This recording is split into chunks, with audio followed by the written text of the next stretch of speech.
He repeatedly went to him and asked if he needed assistance, did he need help, did he have adequate resources, and the answer was always yes, yes, yes. Based on those assurances, the county didn't really do much more follow-up than that, and that's on the county. One of the things that Virginia identified when she came in is the staff is the same size now as it was more than a decade ago, and we had less than half the number of registered voters that we have today. There had been no beefing up. There had been no redundancies, there had been no training manual. There was a lot of deficiencies that were there that a professional would have done, and in this case he did not do. So Virginia has been, again, finished tabulating the votes, but also doing a sort of an after-action report. We have also just today finalized an agreement with an outside counsel. They're coming in. They're bringing a former elections director who has been both in a very Republican county as well as a Democratic county, and has over 25 years of being an elections director. This gentleman has actually been the subject of a similar issue, came in and benefited from it, and he's actually going to come in and do an after-action report for us. He's going to do an investigative report. Again, what happened? Why did it happen? And what can we do to make sure that it never happens again?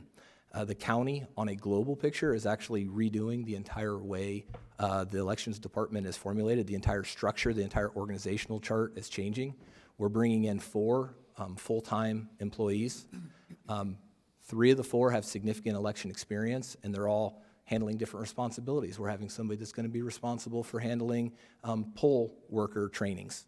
That was one of the deficiencies that we had, and that Virginia immediately identified is there wasn't redundancy in there, there wasn't a real great program that was put in place, so we're actually having somebody come in, and that's going to be their responsibility, is training poll workers and making sure everything's there. We're going to have a director of operations, and that's actually, at this point, has been appointed to Scott Johnson, who is an attorney in my office, who was the attorney that was working with the elections department. He's going to be in charge of operations. There's a whole other position, and I apologize, I don't remember the title, but that's somebody that has almost 20 years of election experience, soup to nuts, from poll worker all the way up to everything short of really an election director. She's been in that role, and we're in negotiations to bring her on. So that's really what we're doing moving forward.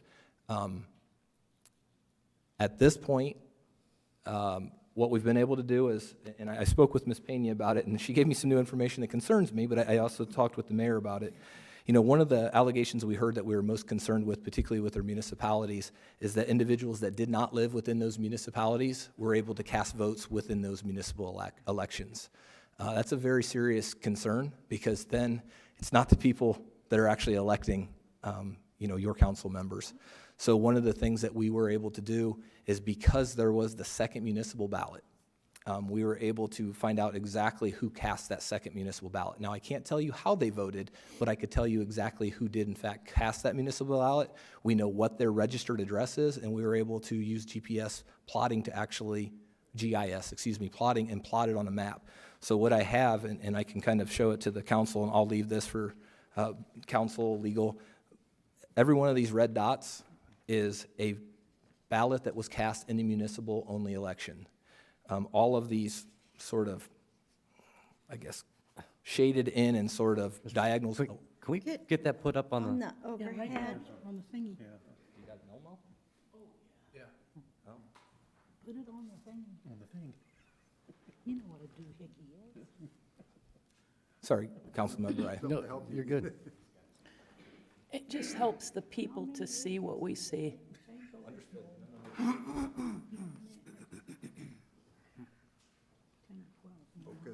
Focus. I was gonna say, I got new glasses, but, you know. And if you could just explain each one of these diagrams again. So what you're looking at now is, and I'm just using my finger, I'll use the pen, it'll help. So for example, this says 40.07, and you'll notice that there's no sort of hash marks going through it. That's going to be a county island. 40.07, county island. 40.05 is a county island.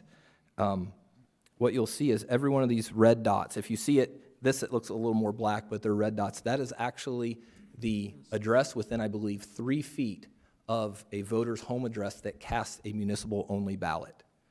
So to make it so it was visible, we had to break the city limits of Apache Junction into 3 different documents. So, but what we would be looking for is any votes, any reds that were cast in here and here and here all these different areas that are specifically county islands. So do you have the roads that goes around? Just, it helps people see what we're looking at. I don't have it on this particular map. I know it exists, and I was looking at it earlier. I know on the county website it has it.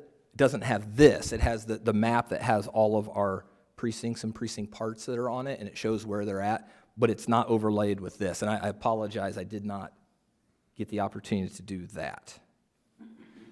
But again, we're looking at all of our county islands. If there were votes that occurred in those county islands, that would suggest, or not suggest, that would tell us that somebody who was not eligible to vote in your municipal election voted in the municipal election. Based on ours, there is not a single person. Now, there has been a report of a single individual that did not show up on here. We are currently exploring the information as to that particular case.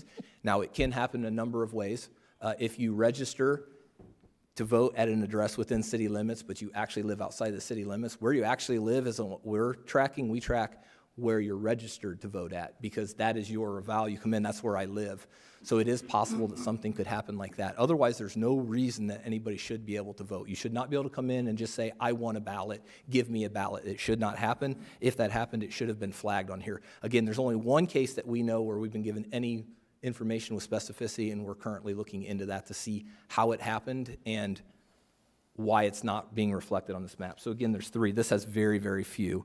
This is going to be your, I believe this is the far eastern part of the city, and you'll see there's just a couple sporadic votes here, maybe 10 on this entire diagram here.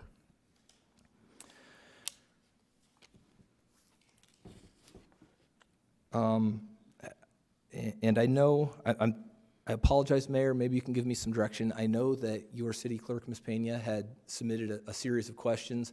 I know we were able to answer those questions. I know we gave them to her, but I don't know if the council received those. Okay, I'm seeing heads shaking that they did not. So with the mayor's permission, the council's permission, I'll read the question and the answers. So one of the questions, for example, was,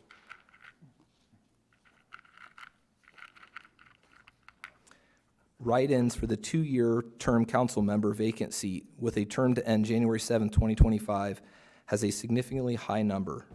How is the county determining the official write-in? We actually manually review every ballot and count only those ballots with the official write-in candidate's name. So if you wrote somebody else's name, if you wrote Kent Volkmer, my name, if you wrote Mickey Mouse, if you wrote Donald J. Trump, we do not count that. We don't tabulate names because they were not eligible, so it's only those eligible candidates. So we go through and actually just pull out that individual name. Kent, I'm sorry, I'm gonna interrupt you. Can you tell them why the count was so high? Remember that the voting machines actually just count the circle that's filled in? I apologize, I'm not certain. Thank you, Mr. Mayor, Council, Ms. Pena. So, What's your name? My name is Scott Johnson. I'm currently assigned to the Elections Department in Pinal County, and I work for the County Attorney's Office.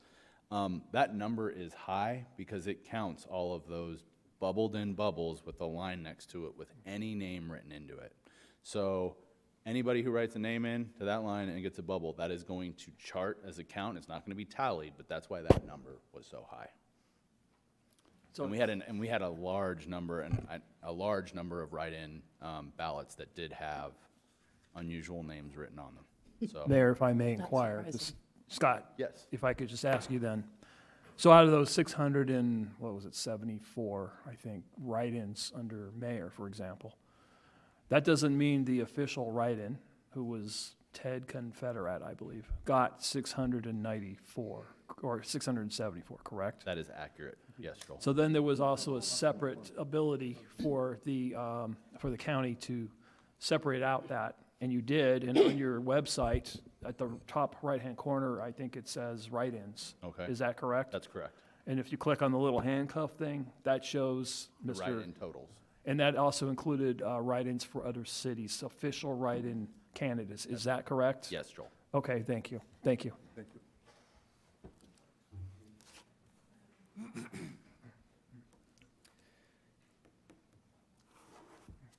So again, this is a follow-up to that, but it says there's no separation of official versus not qualified for write-in names.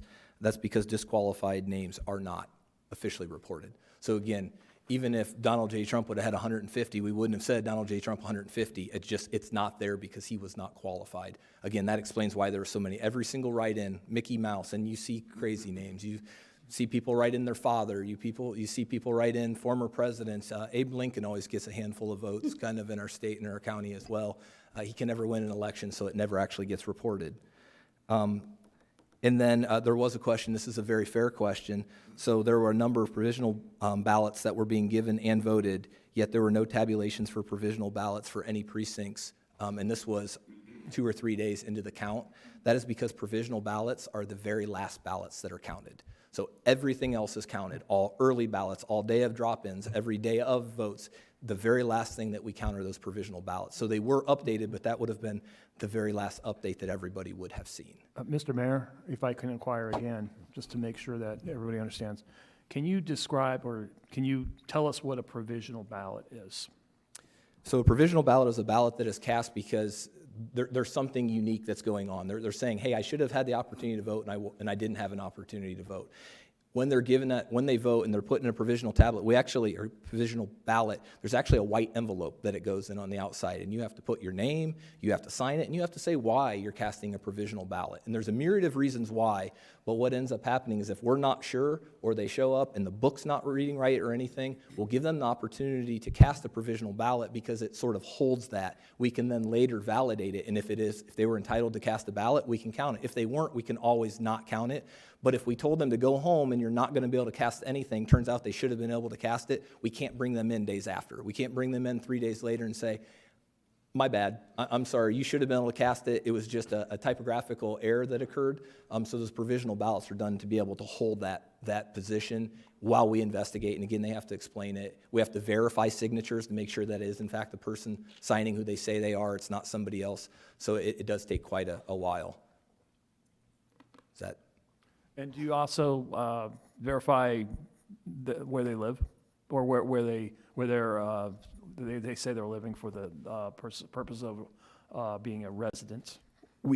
I don't send somebody out there that's not like an investigator, but we do everything we can to validate. We look at, DMV, we look at what the registration says, all of that. We don't, unfortunately, have the ability to send, actual investigators. I believe there were approximately 2,000 ballots that were cast in a provisional style at this last election. So, and you're talking about very, very short order that we're trying to get these done. The recorder's office has to, again, validate address, has to validate signatures, validate names, do all of those things. So we do the best we can under the very kind of tight time constraints that we're saddled with. Okay. Is that the end of the presentation? Do you have, I would prefer to answer questions. It's much more easy for me to answer the questions that you all have than it is for me to sit here and ramble, if that's, the will of the council. do you have a question? I just want to say, I work the polls. I work out in Gold Canyon. I've done this for over 10 years. I saw the mistakes. I saw them happening. I knew what was going on, but it was already had happened. But yeah, what you're explaining is how it works.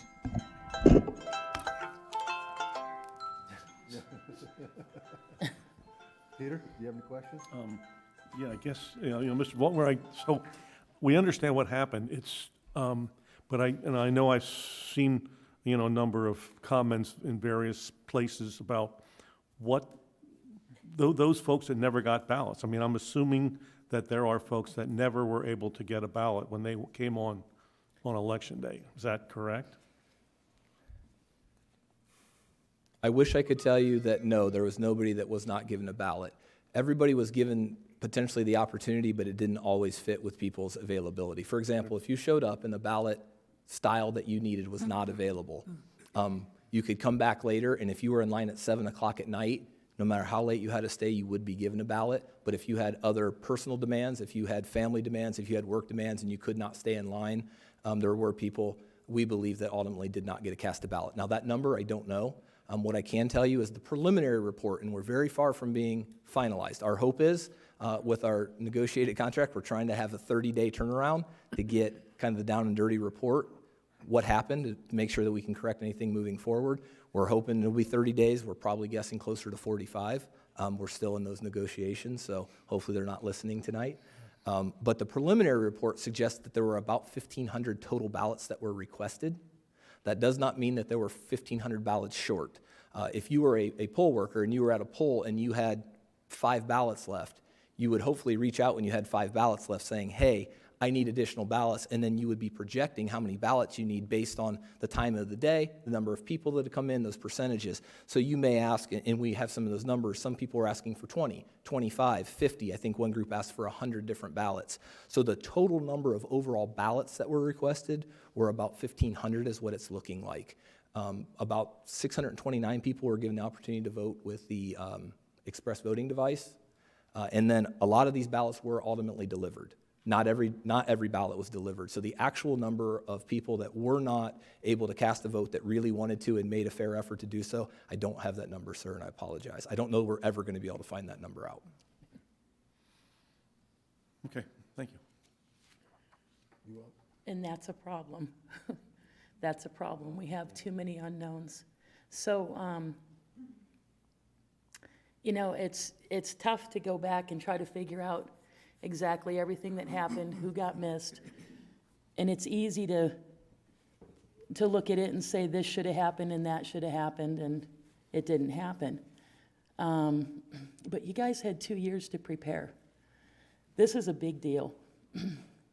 I feel bad that you're sitting here alone, being the one to answer, that we don't have our local board of supervisor here.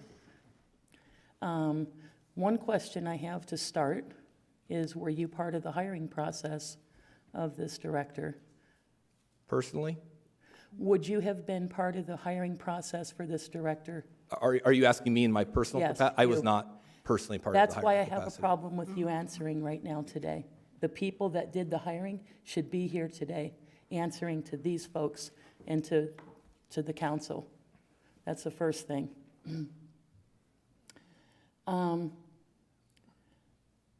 One of the things that,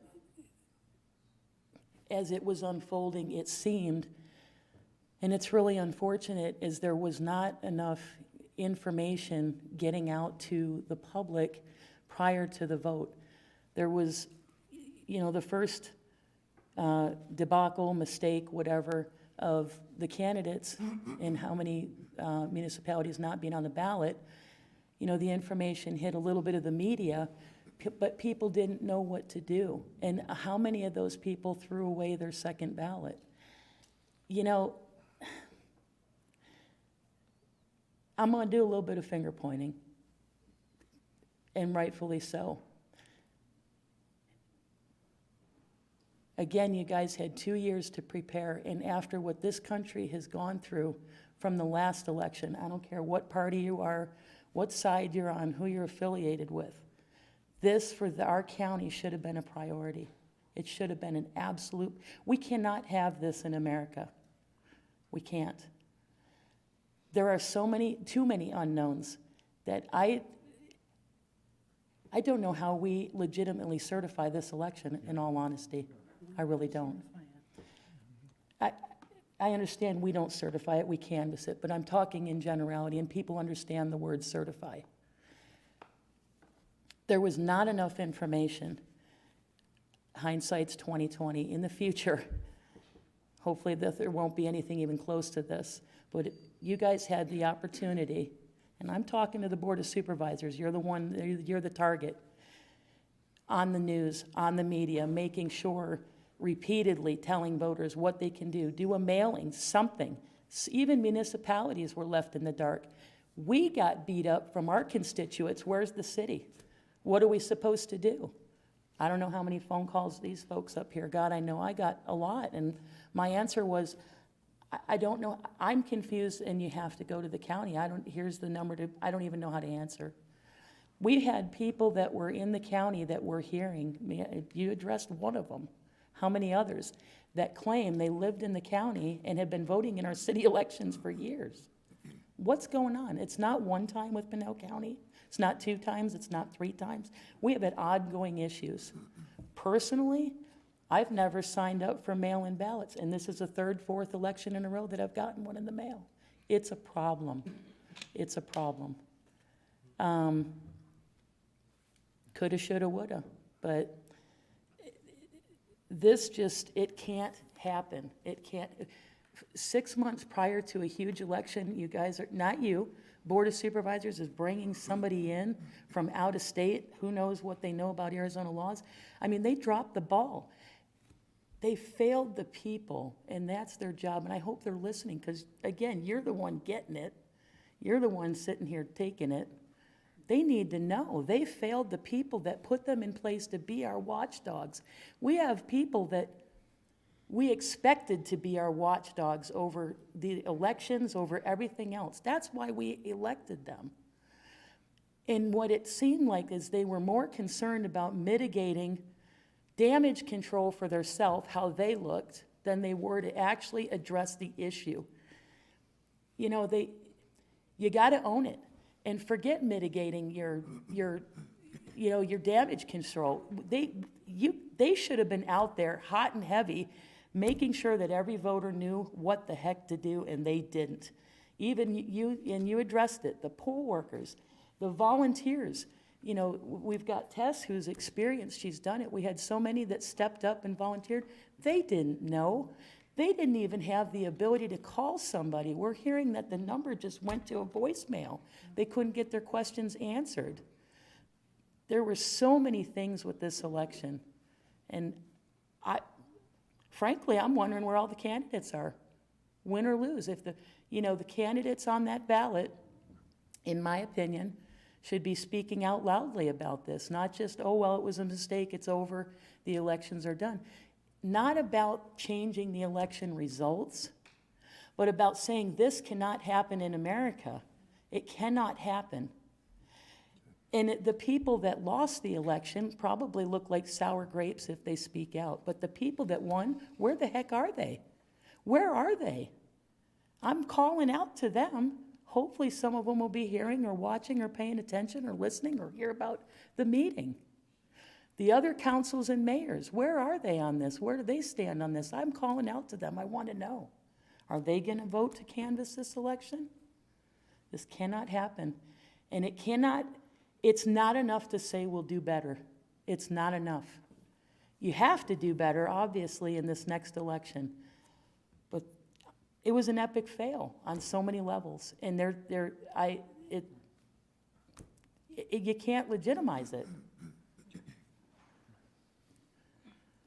Mr. Mayor, if I can respond to 2 things to the Vice Mayor.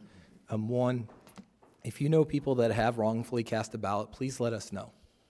Everything we've done, all of our checks suggest that that's not happening. If people are in fact casting those ballots, one, it's voter fraud, and we need to investigate. But if you are aware of individuals that have done that, please, even if you want to give it to me privately, give me the name. Obviously, I'm not the one that's going to investigate, but we do have the ability, the willingness to do that, because that is an issue. With respect to candidates, I can tell you specifically, I won't name them individually, but there have been 2 candidates who are in the upper third, or the top 3, that would likely be joining this council, who have confronted not only me, but our entire board and those involved with the election department from the city of Apache Junction, particularly saying, this is unbelievable, this can't happen. So I know that at least 2 of your colleagues have, again, what we're calling the winners in this, the ones that receives the majority of the votes. They're the ones that have been more upset. I've actually not heard from the losing candidates. It's been primarily the winning candidates who have been outraged. So I just want you to be aware that while they may not be voicing it to you, they have been voicing it to us. And this is not, they're not alone in their frustration, even those winning candidates. And I can tell you there are a number of municipalities, the same thing. I've met with the city of Queen Creek, who only has a fraction of their community in our county, and they were very frustrated as well. I know I've spoken with a number of other city council members from our other municipalities across the county. So your outrage is shared. I can assure you that. Yes, Your Honor. Well, I guess I'm just going backwards towards the election now. I totally agree with the Vice Mayor just said, 100%. Now, there were quite a few issues going on in the election, and again, I don't know if you're the person to talk to about this or not, but here you are. Like, there are plenty of examples. Like, one of the examples brought up that people didn't receive ballots. Okay, that was one of them. But then there were examples where people were given the wrong ballot. What insurance is that we have that, maybe some ballots weren't double counted? What about the individuals that showed up to a poll that wasn't even open? I mean, there is tons of inadequate situations here that could have literally had an effect on the outcome of the election. One of the things I'm most curious about is that from open to, let's just say, mid-morning, people were coming in and they were getting the wrong ballot. Not that they weren't getting one, they were getting the wrong one. Now, what happened to those people? I mean, are these things factored in were they taken into consideration when these things were being tallied up, when these things were being counted? What concerns me a lot, more than a lot, is the ballots that could have been double counted. I know you throw it through your little machine and it will take away, but I mean, what part of this election makes me feel like anything is accurate? So it's something, what insurances do you have that the people who originally filled out a correct ballot that was sent to them, that were in county, let's say, because we know 7 of our 9 districts were affected they didn't receive municipalities and the other ones did. So the solution was, which from the get-go, I felt the solution should have been scrap the whole thing, just send out new ballots to everybody, done. And instead of the yellow line, 2 separate going elections, that just caused more confusion. The people that did fill out that original ballot, that was a correct ballot, but not for them per se, were those counted, and then did they receive a municipal ballot, and then those counted? So were there a section of ballots that were counted twice? And some of the insurance I had, because I went to the meeting out in Florence, it was like, oh, no, the machine's not going to count those. It'll only count the ones with this yellow stripe on it. Is that to be true? I mean, do we know this to be true? So I can address that. I don't mean to interrupt, but I want to make sure no. I answer that question. There are actually physically different machines. So the first ballot that you're talking about that people potentially got the wrong information on, they were county voters that got municipal elections. All of those municipal numbers, all those votes, they were not reported, they were not cast out. That did not come out in the report because those were 2 different machines. If you came in and you can look back, all of it's recorded. We have it all. Everything has been under camera, all the ballot countings. So against the back wall, there were 2 machines. Those 2 machines only counted what we're calling the primary ballot, so the non-municipal, non-orange stripe ballot. There is a machine to the left of those against this wall. It'd be, in that case, the east wall. The buildings were facing south. Against the east wall, that was the only municipal elections that were counted. So if you filled out stuff on your primary ballot and you submitted it, there's no way it got from there to there, and that machine could not read that ballot. So what happens is you have to program these machines to read a particular ballot style that's going through them. So there were 939 different ballot styles all across the county that had to be counted. The machine that was facing on the south, the municipal only, could only count the municipal only ballots. If you ran a ballot through there, it would do what's called an outstack. It would just kick it out saying, hey, this is not one of the acceptable versions that can go. And if you ran one of the municipals through one of the primaries, it would do the same thing. That was not a designed ballot that it recognized, so it would kick it out as being foreign, and it would outstack it. So these machines were based on a code that was entered. Correct. By a person. Yes. That tells the machine which ballots to count, which ballots not to count. Correct. Now, the whole debacle in the first place with these ballots was because of a person punching in codes and numbers to get the original ballots printed up, correct? That is accurate, but I will tell you that there were logic and accuracy tests that were ran on those to make sure. So we would intentionally, when we're preparing, feed it false ballots to see if it would kick the ballot out. We would feed it incorrect ballots to see if that was going to kick out. So there were testing that we did to ensure that it came through, and we have all the certificates that passed all of the LNA testing. So are we saying there were 3 machines going on? Correct. For 3 different types of ballots?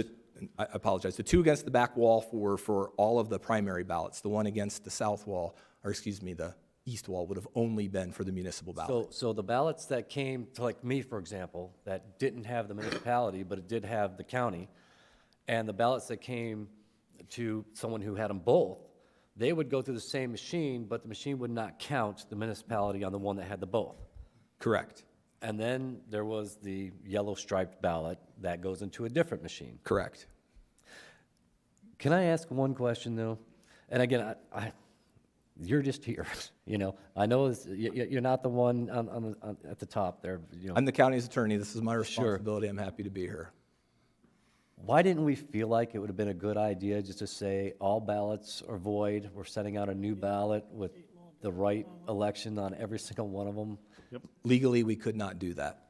Why? We have overseas ballots that had to be sent out. There are other ballots. There are all these statutory requirements. We would have violated 75 different statutes. Well, how can you print a supplement ballot and send it out to correct a problem from the original ballot, but you couldn't print a full ballot to correct the problem of the original ballot?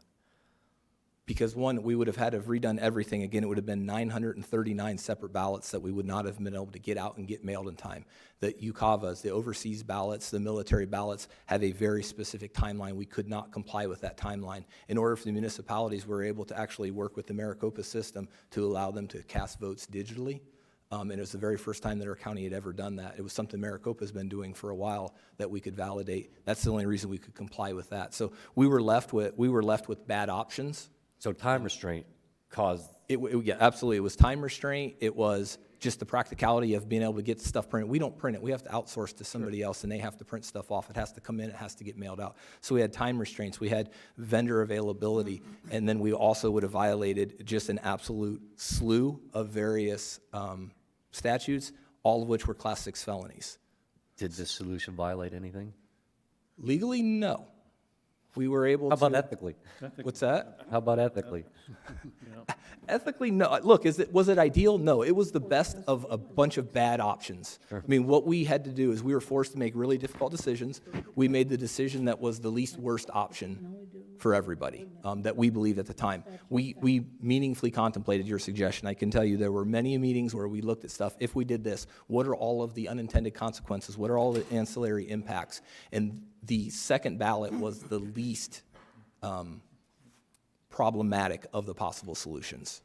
I know it's not a great answer, but that's the candid truth. I mean, Your Honor, Robert? Yes. Real quick. Absolutely. I just want to time out while you're on the subject. Excuse me, I don't mean to take other people's time. Real quick, you said the law will not allow it.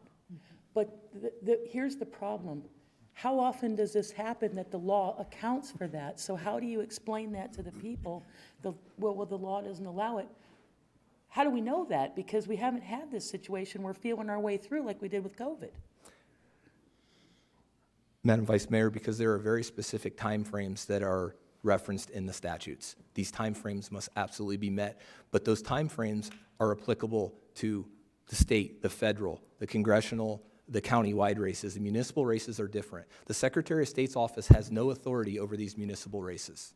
The Secretary of State's office only has authority over the federal races, the statewide races, the county-wide races. Those are the ones. That's why the LNA wasn't done to the extent that we would have liked to see on the municipal races, because the Secretary of State's office does the LNA testing. So they did all of the other ones. That's why the issues only occurred in municipal races, because they don't have oversight over those. So it is very clear statutorily that we could not do this. If we did this, it would violate this law. If we did that, it would violate, and it went down the line with all those different laws. And it accounted for any error like this then. I can tell you that this is unprecedented as far as That's I'm my aware of. That's my point. That's my Yes. point. We kind of don't necessarily, we may not even have law because, okay. I had my time. Thank you. Yeah, me too, Gail. Gail?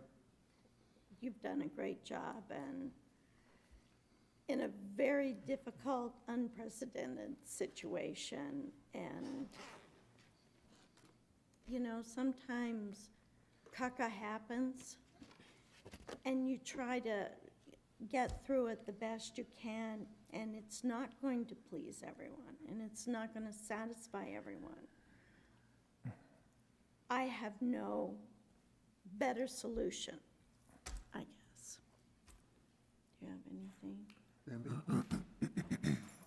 What kind of stunned me was that so many places were saying that they didn't have enough ballots. I work for a living, so I go first thing in the morning. And I can imagine that there were people that when they made their first attempt and there wasn't a ballot, they may not have had the opportunity to come back. And they had stepped up, drove there to cast their ballot, only to be told to come back again later. And maybe later wasn't possible for them. Somewhere along the line, regardless of whether you came up with a second ballot, there should have been somebody who had the light go on and say, with this many problems with the mail-in ballots, maybe we should have an overabundance of ballots at every single polling place because we've already lost the citizens' trust, and we certainly don't want to do it twice in the same election. Because trust is one of the hardest things to gain and the easiest thing to lose. And over the last couple of years, we've heard nothing but bad election information. It's one of the things that a fiduciary duty is out there on the county to be absolutely sure that every citizen counts. And everyone who comes to that polling place should have the opportunity to draw that ballot. I know you can't fix what was done, but I certainly hope that you are putting, the entire county is putting enough investigation into whoever is going forward, regardless of whether you have somebody who is a clerk that's stepping up. That should be under a microscope, not just the person, but the process. Because if there's one thing that I've been proud of since the day I turned 18, is that I've walked into the polls every time, other than when I was hospitalized. I don't do mail-in, I want to walk in, and I can't imagine how somebody else felt to be told, sorry, you'll have to come back later. I appreciate the fact that you came here today. I feel very badly that the people who really were more involved in this debacle didn't show enough respect to this city and this council to come here with you. Because they kind of sent you out here on your own and said, deal with it the best you can. We're going to stand here in the background, but you take the heat. We appreciate the fact that you did come here to take the heat. I appreciate it very much.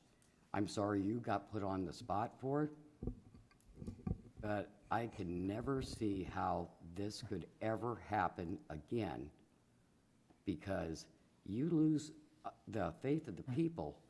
There's not one of you that should be in your position. We trust the county. They got elected. They hired people. They need to do the job. Mr. Mayor, Yes. just if I could point something out and ask Mr. Waltmer. As soon as the county attorneys found out that the ballots were irregular, the first time, I'll call them irregular, they reached out. Mr. Keller did, so did Mr. Johnson, at Mr. Volkmer's request, to at least 7 city attorneys. There's 7 cities that were involved, is that correct? And we had conversations on the phone, we had some conference calls. There was a challenge, I think, at that time, by a candidate in just a sliver of the county. So we were talking about that, and we were talking about how to fix the municipal portion of this. And we all supplied information on it and how there were some options that were not in accordance with the law, and they took the beating by other attorneys. Imagine that. And attorneys can be mean. So I want to give him credit, and I want to give Mr. Keller and Mr. Johnson credit too for also taking our comments into consideration to come up with the solution they came up with. Yes, it was not ideal. It was the best solution at the time. Okay. So I do certainly appreciate you being up here and answering questions. I really feel like you're the wrong person to be up here, and you're kind of falling on the sword. And for that, I commend you. I don't feel like you should be the one in front of this panel here, getting these questions asked to you. Mr. Mayor, while I appreciate that, in all candor, the 2 people that most should be standing here are no longer with the county. Yes. Interesting. I mean, there were two people that were let go. There were two primary culprits, and culprits is the wrong word, but there were two people that the responsibility largely rested on their shoulders. And those people are no longer employed with the county. So just so you are aware of that, that's why we can't have that person here that actually knows. Having Virginia here would be no better than having me because she came in after the fact. So I'm the closest, and I apologize that I'm the best that I have for the council at this point. I'm going to ask you a question, and this is just, I don't even, in your opinion, you know, you had the elections director who, he's gone, but ultimately, in your opinion, who do you feel is actually responsible for overlooking this whole thing, making sure this whole thing went as planned, kind of the overseer of the whole thing? If you were to say, this is who I feel should be responsible, whether it's an individual, a body of individuals, whatever it is, but just in your opinion. It sounds like a cop-out, but the elections director. And the reason I say that is we have to trust professionals below us. I have employees that work for me. Now, while we supervise them, at some point I have to accept what they tell me at face value. If they tell me we're ready, I can tell you I personally had conversations with the election director the Monday before the Tuesday and said, hey, I'm getting ready to do some media, so we're going to get this message out. Is there anything I need to know? Do I need to be aware of, you know, are we not going to be able to get our first results out at 8 o'clock? I assure you it's going to be out at 8 o'clock. I assure you it's going to be out at 8 o'clock. The mistake that our board made, the mistake the county management made is they trusted the individual. That is the mistake they made. And I can tell you one of the things when we came in, they said, you guys are entirely too lean. You don't have any redundancy. You have single points of failure that are available. And that is part of the analysis that we're getting is, hey, when you run a lean ship like you have, if you've got one bad apple or one lazy person or one person that gets sick or one person that has emotional turmoil or issues, you're at risk of bad things happening. And in this case, we got duped by an employee. Is there more that supervisors could have done? Absolutely. Is there more that county management could have done? Yeah, yes, there is. But at some point, you have to have professional qualifications to have that job. I have to be able to trust you to do your job. I can't micromanage every one of my attorneys when they go into court. If they say something really stupid, it's going to come back on me. But I can't be there to babysit them. There's a million other things going on. So it was really, we placed the trust in an election director who I believe was not prepared to handle it, but was not self-aware enough to allow us to know that. Because again, we repeatedly said, do you need more bodies? Do you need more assistance? Do you need more poll workers? I know there's a couple ladies in your audience right now who are frustrated because, you know, we, the day before, said we're perfectly fine. The day of, we need 37 workers here this morning. All of those questions were asked. All of those questions were told, no worries about. We have 1,800 people that are volunteering. We have a list of 1,800 people. You've got nothing to worry about. We were simply misled and we were simply duped. Now, that's not an excuse, and I'm not trying to defend the actions, but that's really what happened is we placed our trust in a professional and we were let down. To Vice Mayor's position, it can't happen. That's not a justified excuse, and that's part of why the additional hires are coming in to make sure that there's redundancies in there, that there's backups, that there's people actually checking the work of somebody else, that there's no one function that's going to be the sole responsibility of an individual. That's what happened with the 63 ballot screw-up, is we had one person who had the ability to write the code, and there wasn't anybody that had the expertise to look to make sure his code was properly written. He said, yeah, it's good. I double-checked it. It's all there. The Secretary of State's office ran some of the tests, the LNA testing. We thought it was good to go. Everything else passed muster. So it was a very painful lesson. I can tell you that our community has suffered as a result. There's no two ways about it. Some people weren't able to cast a ballot. Everybody has questions about this election. You know, with all due respect to the 7 before me, I understand you're all frustrated, but I've got 493,000 or so other people right behind me right now that are feeling those exact same frustrations, and there's not a good answer. I can't give you an answer that's going to satisfy you. All I can tell you is we screwed up, and we are looking as hard and quick as we can and putting the resources to bear to make sure it doesn't happen again. Because unfortunately, that's all we can do right now. We can look, but we have to focus to make sure we get our general right, and then obviously we've got a huge election coming up in 3 months, and then in 2 years and 3 months, we've got an even bigger presidential election. And if we think this is bad, so these are all the things that we're looking at right now, and we're creating those redundancies. We're actually rescheduling or reformatting the actual organization of our entire elections department as a result of this, because we saw that we were threadbare. We saw that we had single points of failure, and that was our mistake. Mr. Sorry, Mayor. very long answer. No, no, you're good, and I completely understand, because the trust was in the professionals, not like it was the guy, putting stamps on envelopes. This was a professional position you hired, and he needed to show some more professionalism than what he did. And like you said, you can't babysit everybody, and I can agree with that. I mean, I can relate to that too. Mr. Mayor, if I could just ask the county attorney one more question. Well, it might be two. Just one, only one. What is a canvas? Explain that to the public. And also, what was the effect of the Friday action by the Board of Supervisors? So the canvas is just validating that these are all the ballots that were cast and that we have. It's not a guarantee that everybody that wanted to vote had an opportunity to vote. It is every ballot that was cast, it was counted, it was properly categorized, and it was brought together, and this is the results of every ballot that was cast. It is what's called a ministerial function, meaning there's no discretion. Were they cast, yes or no? Were they tabulated, yes or no? And when they said yes, that is the canvas. So this is all of the ballots and the votes that were actually cast. This is a result of what was cast. That's what the canvas is. There's a way more technical description, but that's sort of the layman's term, and frankly, that's how I understand it as well. If you need a really technical definition, I can get the guys behind me. Mr. Mayor, can I ask the county attorney, would you please verify for everyone, since this is being videotaped so the public can see, we are canvassing the election on tomorrow? Tomorrow. But that is not certifying anything. Would you explain that? I mean, so that It they can't- understand, because a lot of people think that what will be doing tomorrow is certifying accuracy and everything. You're putting me in a difficult position because technically I'm not your legal advisors. Mr. Stern to my right is, but it's the same concept. It's a canvas. What you're saying is these are all the ballots that were cast, and those that were cast, this is how they were counted, this is how they were tabulated, this is how they were being presented to us as a council. That's what your canvas is saying, yeah, this is what we got. You're not attesting to the veracity. You're not saying that these are perfect or anything along those lines. You're saying this is what was given to us. The Secretary of State's office, for us, actually has to do a validation process.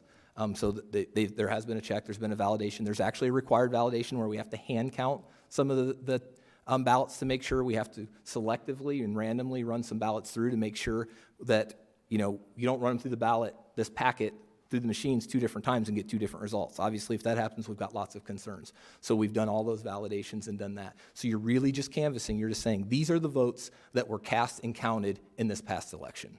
Your Honor.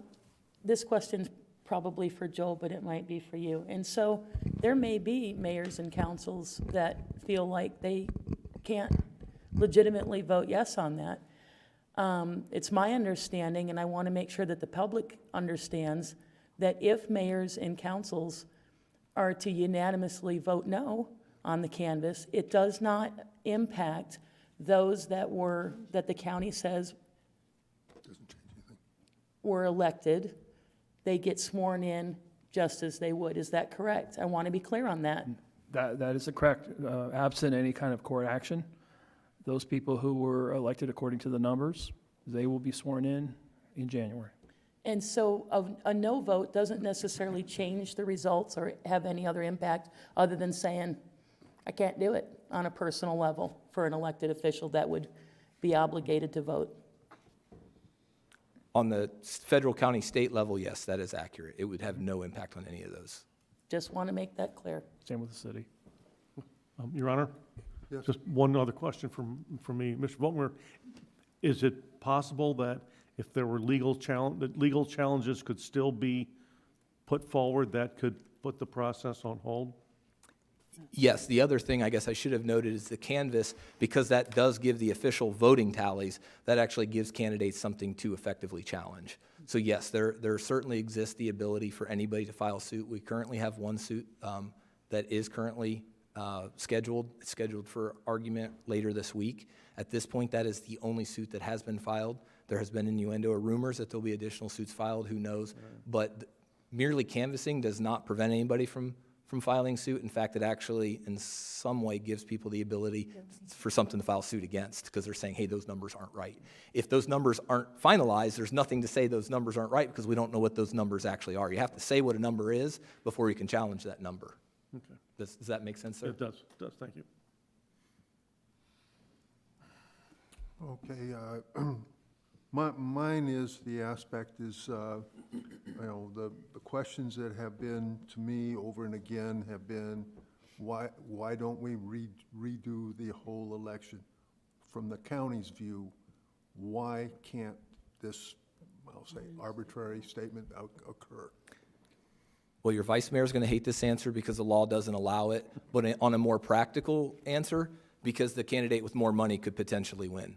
We have 275,000 registered voters in this county. If we said, hey, we're scrapping it all and we're going to run a new election in 2 weeks, let's see what happens, you will see billions of dollars flood in, and you could essentially change everything. The reason that the results don't get released until after 8 p.m. on the night of elections is so people can't see what the results were and then change their vote correspondingly. If you were to do that, if we were to do that, 275,000 votes is an unbelievable amount of votes. That could change the nominee for governor. That could change the nominee for Senate. That could change essentially every single office in the state of Arizona, statewide office or federal office, could be changed if we did that. And essentially you would be inviting error, and you would be inviting the richest candidate to come buy a whole bunch of votes. So not only is it illegal, but it would be fundamentally unfair at that level.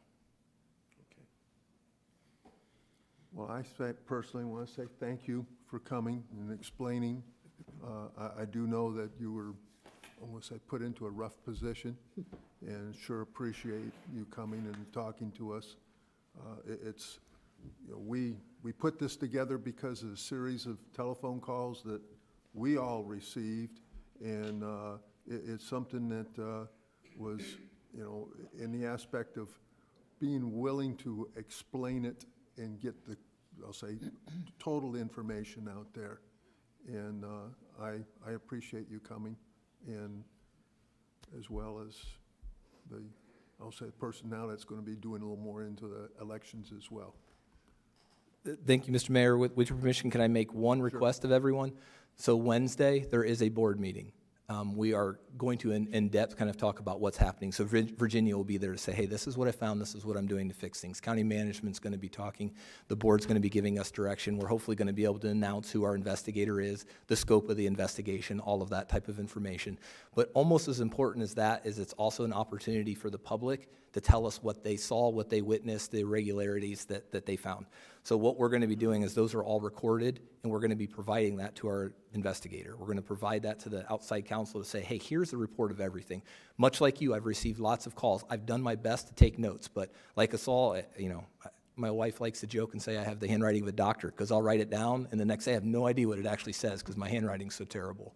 So what we want is we want people to come forward. Now, obviously, we don't want to hear the same story by 35 people telling us the same thing. But if there's something unique, if there's something different, if your story has not been told, if something that you witnessed has not been shared, if you could come to that board meeting Wednesday, if you could send us an email, send somebody on your behalf so we can gather that information, because this is really going to be important for our investigator to have guidance and what the concerns are. So I know you have a lot of people listening. I know there's a number of people here in the crowd. We're listening to everything you say. I just don't want to inadvertently miss something. And we want to give that person everything that they need to have the information moving forward, and we can give them the resources they need to do a full administrative investigation. Mr. Mayor, can you give us, you say we can send in emails to who? To what? To our clerk of the board. So Natasha Kennedy's office, she's our Pinal County Board of Supervisors clerk of the board. Okay. So Ms. Kennedy and her office would be the one that would field those. It's the same process if you do a call to the public, you can send it. And frankly, if you send them to me, I'll print them off too. So if you, Pinal County Attorney at pinalcounty.gov. Your Honor, and I just want to add right now, for our election official, Jennifer Pena, she's kept great notes throughout the period, and we'll make sure that we have that from city staff to go to Pinal County. Okay. All right. I'm going to adjourn the meeting, and thank you.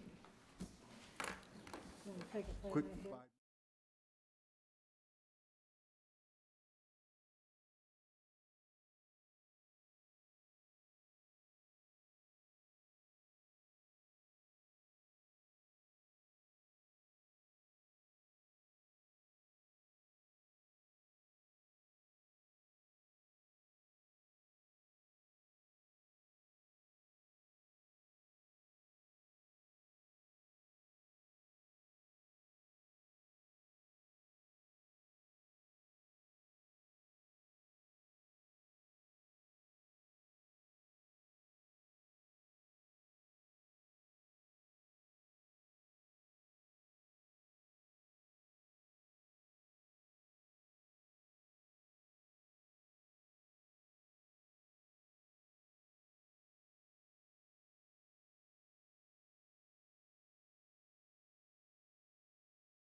call to order the City Council work session.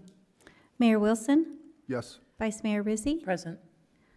Councilmember Evans, Here, Councilmember Heck, Here. Councilmember Johnson. Councilmember Nesser, Present. Councilmember Schroeder. Here. You have a quorum, Your Honor. Thank you. Presentation, discussion, and the recommendation for Parks and Recreation Commission to dedicate the Prospector Park softball complex to former Parks Director Jeff Bell. Thank you, Your Honor. Good evening, Mayor Wilson, members of council, Liz Lingenbach, Parks and Recreation Director. As many of you are well aware and knew Jeff Bell well, he was our first Parks and Recreation Director. He served for 35 years in the city, and unfortunately, a few years ago, he had passed away, and since that time, the family and our department have been looking for a meaningful way to recognize his 35 years, as well as everything that our city kind of has gotten in our Parks and Rec department, or in our Parks and Rec facilities during his time with the city. And unfortunately, due to COVID, as we started getting that momentum going, we really wanted to have something where we could have a gathering and be able to do it in a meaningful way. And so now we feel, the family feels that they're at a time where they definitely would like to look at that. We have already a naming and dedication policy in place for this city, and so there are steps that we have to take. Unfortunately and unfortunately, our former director, Jeff Bell, was very adamant in his feelings about naming of parks and facilities and doing it in a meaningful way and in a intentional process. And so a lot was spent on that process long ago. So it has to go to our Parks and Recreation Commission first, and they will discuss whether or not an amenity should be dedicated, and then they make the recommendation to the City Council. In your packets is our formal naming and dedication policy. I'm not going to cover that tonight, but if you had questions or concerns, I'm happy to answer those. Our Prospector Park ball fields was one of his very first major projects. Softball was very meaningful to Jeff Bell, and so his family feels that that would be a location, and it is considered a major amenity versus naming of a park. This would be more of dedicating a major amenity at the park, which falls amongst our naming policy guidelines. Our thoughts are that we would be having that dedication plaque would be here at our flagpole as you enter the park, and that's where we will have a little bit of a historical, kind of what the history of our park system is in the city of Apache Junction, and how Jeff was very instrumental in making that happen. So their recommendation is that we honor Jeff Bell's memory. Oh, see, somebody's already cutting me off.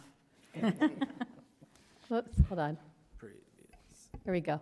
That we honor his memory by dedicating the softball complex. His photo and history will be memorialized at that location. We would be working with the Bell family to have a dedication event in the fall at Prospector Park, if this is what we choose to do. And then tonight is for discussion and to answer any questions or hear any concerns.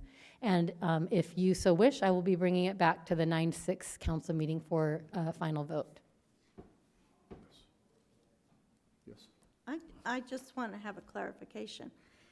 It's still going to be Prospector Park. Correct. Because this does seem rather confusing. And being part of the discussion many years ago about naming things after people, I think that the dedication portion would be just a super way to honor Jeff for everything that he did. And that's kind of what that process almost 10 years ago was to be able to have a section in there for naming, which has certain criteria that has to happen, and also how we name our parks in general. Right. We don't want to change those often, and he was very, very intentional in then having another way where we could recognize people, and the dedication of amenities is a different way, so that we're not changing any major name. And I think that's great. Okay. And if anybody has any questions, see if they know who Davis Field is Right. named after. That was Right. one of the things that we kept coming up with, Right. I think this is just a great way to honor Jeff and everything he did for the city. Your Honor. Yes. So we're talking along the lines of Jeff Bell Fields, that kind of thing? No, it'll be a plaque at the fields that will say that this softball complex is dedicated to his memory, and then there will be a significant engraving that has his picture as well as a historical story of the timeline of all of the things that he's contributed to the area. Will this be like the center or at the entrance? So we're having it at the end. We've decided on the entrance just because there's already kind of, it's set up there to really lend itself to being able to have a dedication. And it's kind of the main place that everybody walks in where the flagpole is, as well as when we do have ceremonies, it's kind of there at front and center. We did kick around the concession stand area, and that's still certainly an option. It's just a tough place to get it there in the middle. Something there now? I want to think there is. Can you go back to the picture? Sure. Maybe. Yeah, so here at this front, there is already kind of a planter and a masonry area that used to have a small dedication plaque in it. So we would just be enlarging that area and having it more of a written history of our park system. So there used to be a plaque there, Yes, correct. and this not anymore? It just hasn't been there. I don't know why that hasn't been there for a really long time. I think of whenever it was first put in, but it's an opportunity to put that back of when the park itself was put in place, but then to have this ongoing memorial for Jeff Bell. Yes. Liz, in addition to putting a plaque here, that's nice and all, but with what Jeff did for our community, maybe give some thought to, in addition to the plaque, naming one of our events that's bigger in the community, like the Jeff Bell Mud Run or something like that. You know, I think, so we talked a little bit about having an event on this date. So a pickup softball game, something that is meaningful to that area. I think back along the lines, and what Jeff had always tried to avoid was that one day nobody knows what that means anymore. So this isn't just going to be a plaque like a normal plaque there. It is going to be a living history of the timeline of what he's contributed so that people, while they're there visiting, can read that. It will be a substantial in size, so that way we can have a good memorial of that. I Anything don't else? see anything else. Okay, thank you. Thank you. Okay, presentation, discussion, and resolution number 2230, intergovernment agreement between Apache Junction and the town of Gilbert on a cooperative law enforcement training. Chief Pulley. Good evening, Mayor, members of council. Happy to be here. I believe we have up here an IGA that we're looking at trying to go into with Gilbert, the town of Gilbert. This is basically for the police department to have another option to send new recruits to a police academy. Gilbert's got a great facility. It's they had their first academy class just this last not too long ago start, and we're looking at other options with the competitiveness for trying to hire police officers. It's important we have options out there. Right now, we're currently using the Maricopa County Sheriff's Academy, Gilbert, or Mesa Academy, and Gilbert would be the other academy. So that's what this is about. I'm going to make a comment. I've already been to their facilities and was very impressed with it and the entire area that they have for their training and everything, and really think it's a fantastic facilities that they have established. And I like that idea of sharing. It is a state-of-the-art academy. It's an unbelievable, if you have not had a chance to tour it, it is an unbelievable facility, both police and fire. Yes. As far as IGAs with Gilbert, aren't we already doing something with them over there on the baseline facility we have? It was a few years back, they traded up some radios or something for them to train over there off of baseline in We may have worked with them, Matt, remember, on the, Winchester. I'm not remembering Gilbert specifically, but the shooting range the area. shooting range is what I was thinking. Yeah, we have had different IGAs in the past. I can't remember with Gilbert or not, but I know we have them with DPS and other agencies. So Gilbert probably is among those. I'll double check if that's still correct. No, it's not and let you important. know. We're already doing things with Yeah. them. Doing things. Yep. Anyone else? Your Honor? Yes. Chief, two questions. One, I think I read somewhere in the narrative that you maybe are anticipating 3 new recruits here soon? Yes, so the next academy class that we will go into with them will be, I believe, in March of next year. They had one in September that we're just not going to have people for that academy class, so it would be for March of next year. Okay, all right. So, and this, oh, I apologize, go ahead. No, go ahead, you got it. This would be, this is going to be on the consent for September 9th. September 6th. 6th, yes. One other question. There was discussion about a schedule of fees. I don't know if I missed it, but I didn't see it. Is there? So there Are you is. at There liberty is. to give us tell us kind of what that would look like? Yes, so right now, every academy charges a specific fee. Gilbert, right now, and we didn't put it in there because it's changing depending on what's going on. It also depends if we provide staffing for the academy for that class, our fees are reduced. But right now, for a fee for one recruit is $4,000. A lot of that money gets reimbursed if the recruit graduates by Arizona Post. Good, thank you. Yes. Your Honor. So just a reminder, when we got some graduates, if you would just invite council members if they're able to attend, because I was able to do that a time or two, and it was really neat to be able to watch our young guys or whatever, they watch the men and women go through, and to be able to congratulate them and just connect with them right away, so just in the future. Absolutely. Our next graduating class will be from the Maricopa County Sheriff's Office in December, I believe, and I'll make sure you all get an invitation. Yeah, Chief, make sure you send it our way, and Yes. we'll make sure they know. Your Honor, also, it's very important to me that we have options. Sometimes, over in the past years, we'll have a spot, we'll have vacancies in the budget, and we're gonna go fill, and a chief will say, Mesa's academy is full. We used to have Central Arizona College doing it, and this is for me another arrow in the quiver for the police department to have another option, Mesa, and now Gilbert, so that's a good thing. Chief, so the approximate, and understanding that the variant, if we provide staff or not, the 4,000 that you mentioned, that's about the same for Mesa and the other academies as well? It's similar. I don't have those numbers offhand, but yeah, they all charge us a fee. It's about the same? Correct. All right, thank you. All right, thank you. So you want to go on to, Yeah, I got 2 more. yes, Tasers. purchase of tasers and body-worn cameras, except. We just got the budget done, so he's in. Yeah, so More money. through this. So, again, thanks for this opportunity. This is going to be something that is much needed for our police department. We currently have very few officers that have body-worn cameras. Also, our tasers are outdated. I'm going to go through this presentation real quick.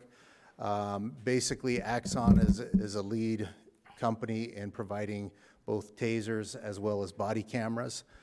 The body camera you see there is what we're going to be going to. Every one of our officers and sergeants will be issued a body camera.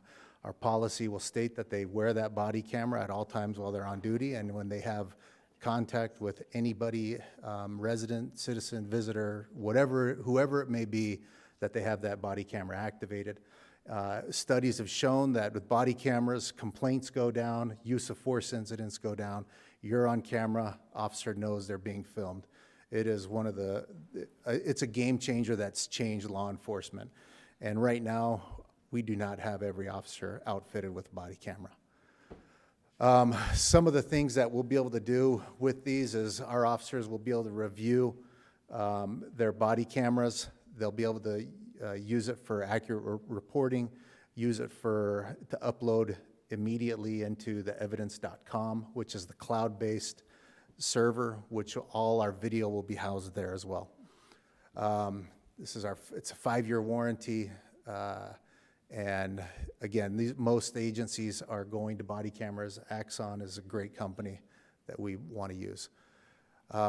With evidence.com, basically what that is it's a cloud-based where a cloud-based thing that holds all the evidence. It holds photos, videos, documents that we can upload in there from our cell phones, which our officers are going to have. We'll be able to provide links to a victim, where they too, if they're a victim of a burglary, they can upload everything to that link on their cell phone, take their own photos of things, and send that directly to the report as well.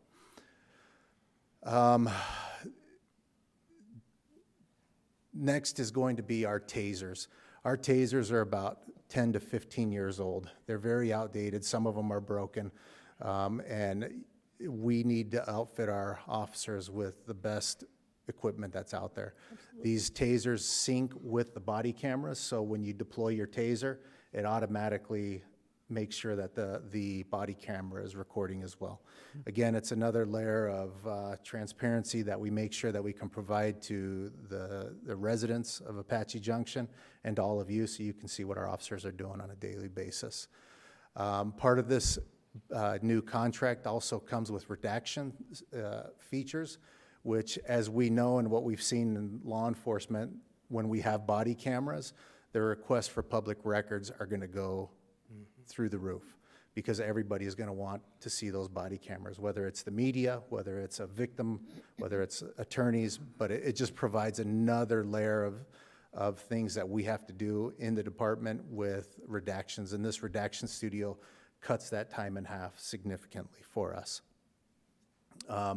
Acts on Citizen, I hit on this real briefly. Basically what happens here with this is if you are a victim of a burglary or somebody breaks into your car, you can take pictures, you can upload it directly to your phone, on your phone, with a link that'll be texted, a text message will be sent to you. It just increases the amount of transparency. It also gives you an opportunity to give us things that you may find a couple days later, weeks later, where you need to upload stuff into the report for yourself.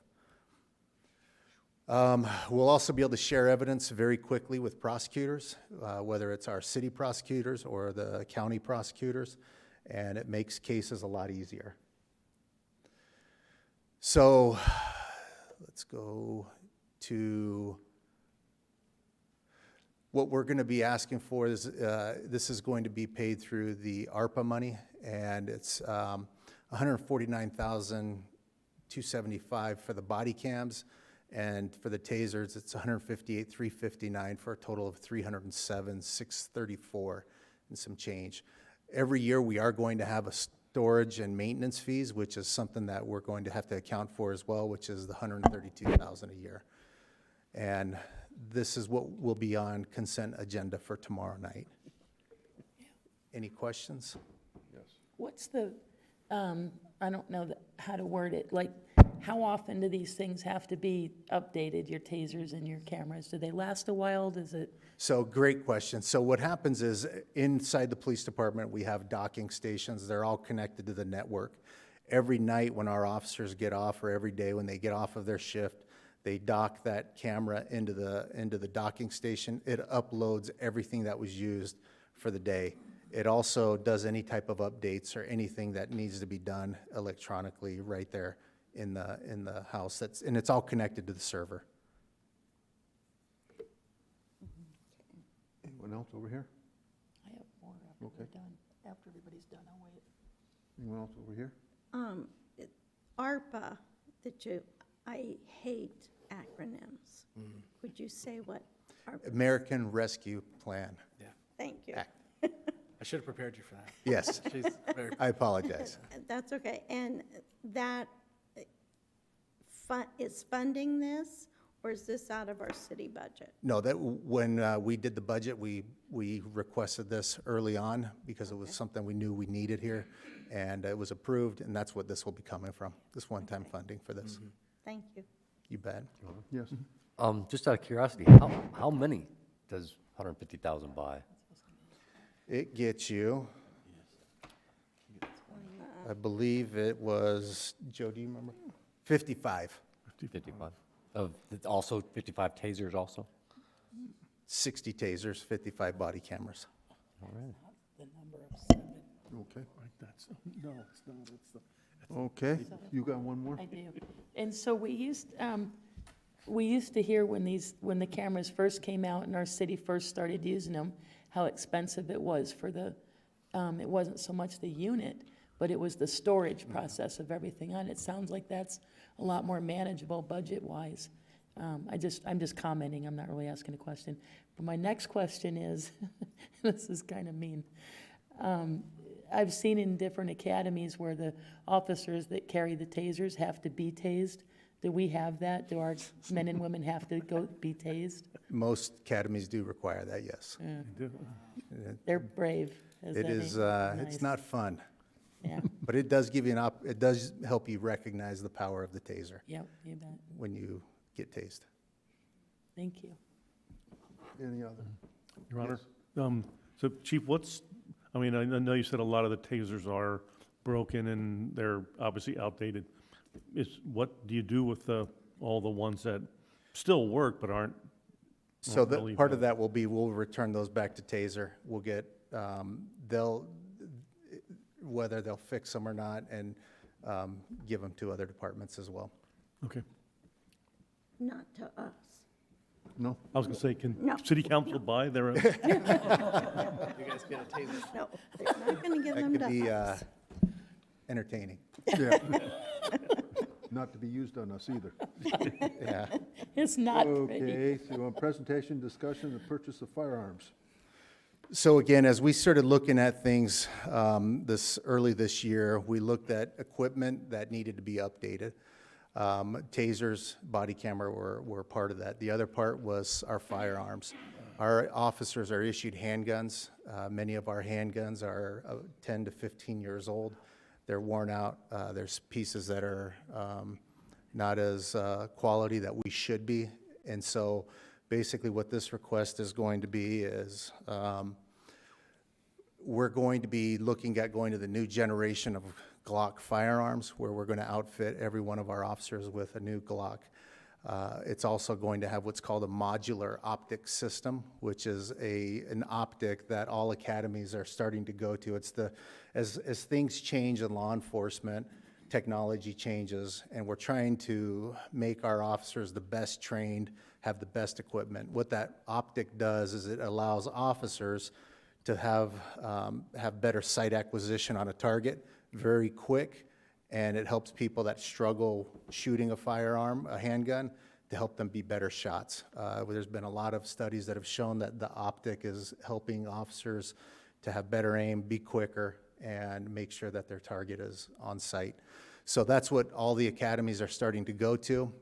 This request is going to be not only for the pistols, but it'll also be for all of the optics to be mounted on the handgun, as well as the gun-mounted light and a holster that's going to go with it. So that's basically what it looks like. It's an optic that goes on top of it. The new firearm, the Glock, this new generation, has the rail that's specifically for that optic, and then the gun-mounted light goes on the bottom. Again, it's the wave of the future, and we want to make sure our officers have the best equipment that they have. So this will be for 90 pistols. It'll be 98 red dots, 95 flashlights, and 92 holsters. Some of this equipment we have, which is why it doesn't all equal up to what it is right now. But this is also going to be outfitting all of our officers, but also planning for the future to have some additional officers if we get those down the road. This request is going to be for $93,000, $357,000.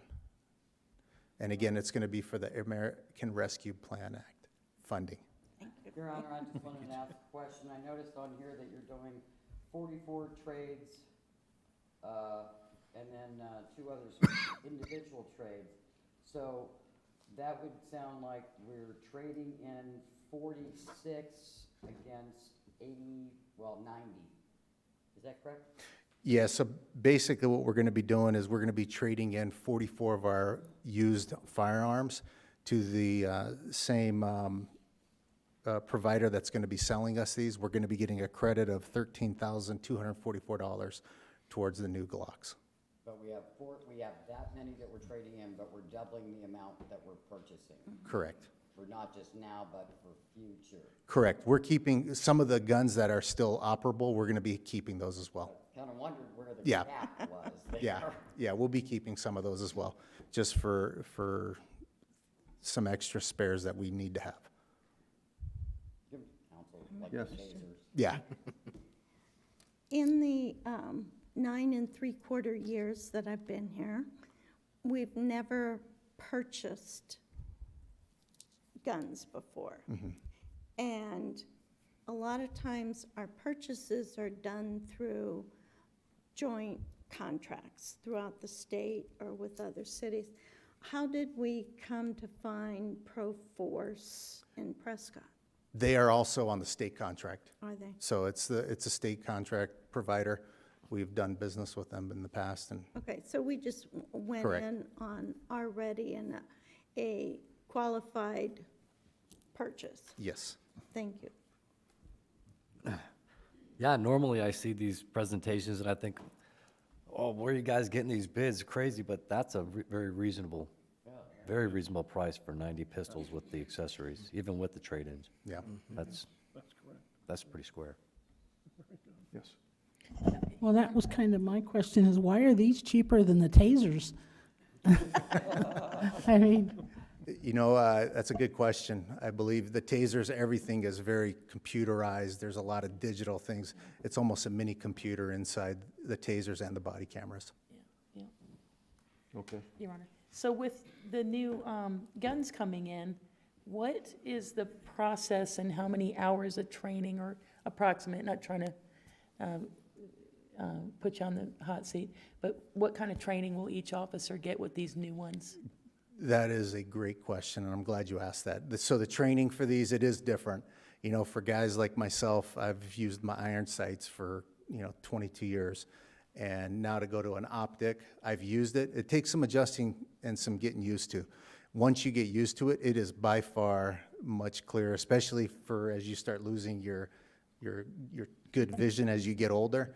It is very, I'm there now, so I notice. So basically what we had to do is we had to send some of our officers through a train-the-trainer to go through it.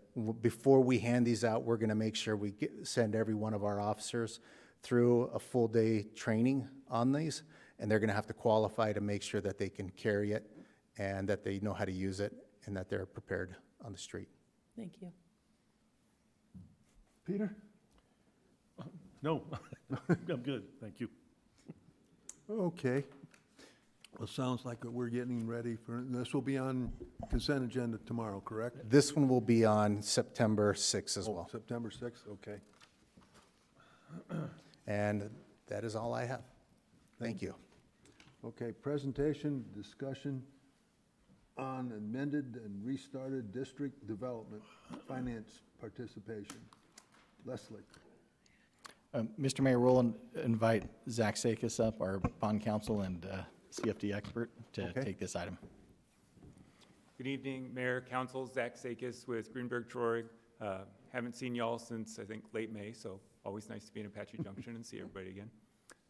Going to do a quick history lesson or walk down memory lane. This is all in regards to Superstition Vistas Community Facilities District Number 2. This is for potential consideration on the September 6th agenda.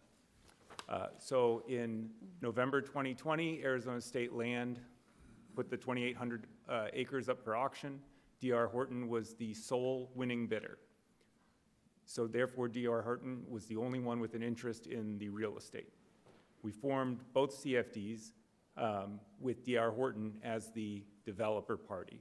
And as the developer party, D.R. Horton has obligations both to the city and to each district to provide operating funds until the districts produce enough cash flow to otherwise fund their own operations, and otherwise provide indemnification and other agreements to promote development within both districts. At the time of formation, the city had been approached by Brookfield as well with respect to Superstition Vistas Community Facilities District Number 2. But again, D.R. Horton was the only party with an interest in the real estate and the right to buy the land from the Arizona State Land Department. So D.R. Horton was the only party to the CFD development agreement. Since that time, D.R. Horton and Brookfield have worked out their exact business deal. Brookfield will have rights to purchase land from D.R. Horton within Community Facilities District Number 2, and therefore Brookfield is ready to assume more responsibilities as developer, including those obligations that I mentioned previously to the city and the CFD to pay ongoing cash flow operations until there's sufficient property taxes otherwise, and otherwise provide indemnification to the city and the district.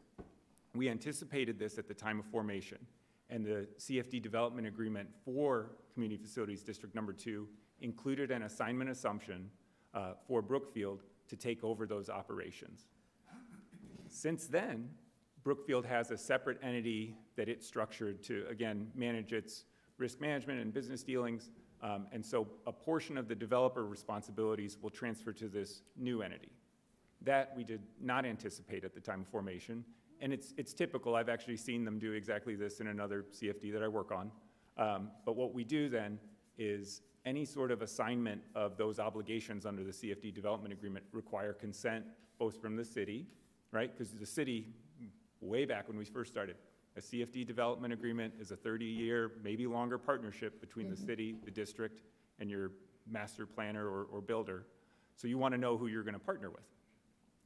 So it requires consent of the city, and then for the same reason I just stated, also consent of the district. So September 6th, we will consider an amended and restated CFD development agreement for Superstition Vistas Community Facilities District Number 2, where Brookfield Homes Holdings will retain certain obligations, liabilities, and duties under the CFD development agreement as amended and restated, but then also a separate Brookfield entity, Brookfield ASLD 8500, will take other developer responsibilities to actually build and do things in the community. And with that, I'm happy to answer any questions on what we're doing. Otherwise, the terms of the agreement are the same. No change to taxing rates, no change to the amount of bonds. Everything else is the same. That was all yellow changes in it, yep. Self-explanatory. Any? No, I don't have it. Nope. Nope. Nope. I'll Thank see you. you all on September 6th. Thank you. Okay, thank you. Lawyer stuff. Presentation, discussion, reference of Superstition Vistas by D.R. Horton and 4 final plats. Sydney. Good evening, Mayor and Council. Sidney Rice, one of the planners on staff. A few weeks ago, I was here before you, 4 weeks ago approximately, before you presenting a set of final plats for Brookfield at Superstition Vistas. Tonight I'll be presenting a set of plats, for D.R. Horton, known as Reverence at Superstition Vistas. The 4 final plats, it'll be 4 final plats on 1 map of dedication. The 4 final plats consist of parcels 19-1, 19-2, 19-12, 19-13, and then that 1 map of dedication. Just to give a bit of context where these final plats are located, they're located in Development Unit Number 1, and more specifically on the northeast corner of Ray and Meridian. This next graphic, I'll be able to locate exactly where they're located, or know exactly where they're located. 19-1 is located here on this corner, 19-2, 19-12, and 13. Plats consist of lot sizes between 4,400 and 6,000 square feet for a total of 439 lots. Going forward in the next few weeks to next coming up months, you'll hear an additional number of final plats for your consideration. Those final plats will most likely be 19-3, which is adjacent or on the other side of this collector road known as Reverence. You'll probably hear 19-4, 19-10, 19-11, and this park, this community park. So those are probably the next set of plats that you'll be hearing in the next few weeks. As I mentioned in the beginning of the presentation, this also notes an approval of dedication of right-of-way for this collector road that is a east-west collector road, which is known as Salina, this north-south collector, which is known as Reverence, the arterial for Meridian, north-south, and then this arterial also from Ray all the way to Ironwood. So that is dedicating those streets to the city. As I mentioned previously, that you'll see in the future, I just wanted to make a note of it today, although it's not for tomorrow night's approval. D.R. Horton is also planning a community park, which is on the other side of these final plats. Just to note some of the amenity features that they are providing their residents. They're providing amenity building, a community pool, yoga lawn, pool cabanas, 2 tot lots, 2 splash pads, and lots of dog park and spaces for food truck parking. So it's going to be a pretty nice feature for the residents for those 4 parcels and other nearby parcels. This exhibit here notes the network of trail systems that they're providing their residents. So these four plats are located here in the corner. The lotting looks a little bit different because this is a conceptual, but for the most part, the trail network will lead to local parks within those subdivisions. And what we've seen so far, they've gone forward with those plans, and we've seen those landscaping plans and quite a number of pedestrian amenities for people to enjoy there. With that said, staff is supportive of the 4 final plats and that 1 map of dedication because of the conformance with the preliminary plat that was reviewed by staff, the conformance with the auction property MPC, and the conformance with the Superstition Vistas Master Infrastructure Reports. I'm here if you have any questions. Yes? Sydney, I have one stupid question for you. Back on the last screen, no, I guess it's the one before that. Nice amenities. What are they going to do to guarantee that people with dogs stay out of the yoga lawn? So actually, very, very good question, Councilmember Nusser. What? The yoga lawn is on the west side of this building, which is this area here. The dog park is located in this semicircle here, and it's going to be enclosed by a fence. So there'll be some separation between those two But uses. is there going to be any kind of fencing around here or anything like that? Because if a dog sees grass, he's going to go there. Yeah, I understand. I guess we're just going to have to rely on a responsible dog owner. Yeah, right. Yeah. Yeah, right. Hey, hey, hey. Anyone over here? Looks like fun. Yeah, thank you. And just as a reminder, these 4 final plats in the map dedication are located on your consent agenda for tomorrow evening.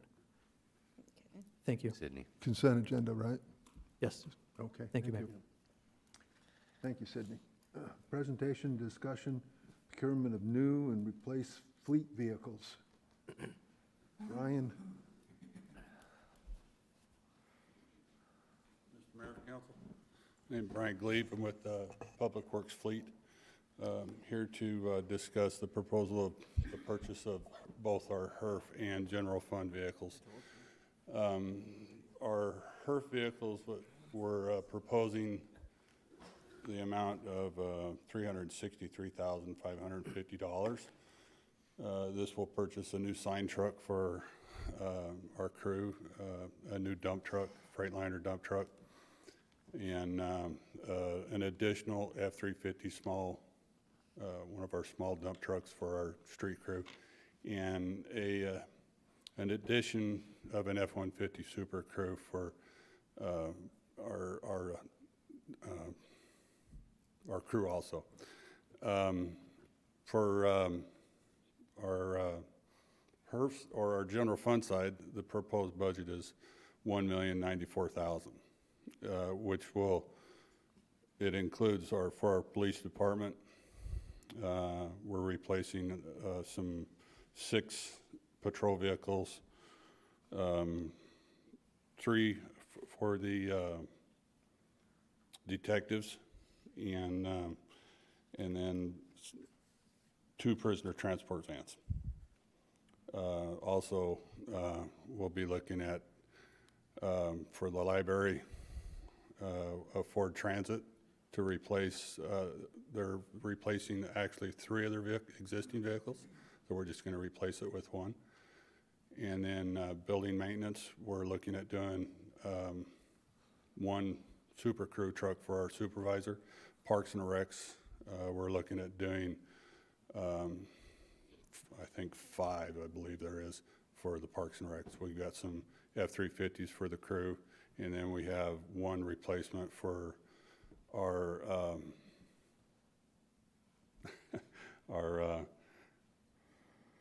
one of our supervisors, and also a park ranger truck. Some of these vehicles were rolled over from last year's budget. We had 4 that we didn't receive in time for last year's budget, so we had to roll them into this year's budget. So that was part of the additional cost of this year's funding. Because everything went up. Well, it was so hard to get, we have some pickups that we ordered last year that don't even have a build date yet.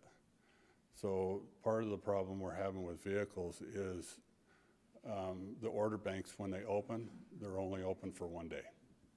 So we just ordered some, we looked at ordering some pickups, they were open for 1 day, and the next order bank won't be open until October, and it's open for 1 day. So you know people are going to ask, what do you do with the old vehicles? Are they going to auction? Correct, all the old vehicles. We're moving some around to different departments. So some of our existing ones with PD, some of our, we're going to move around to some different positions that are non-patrol.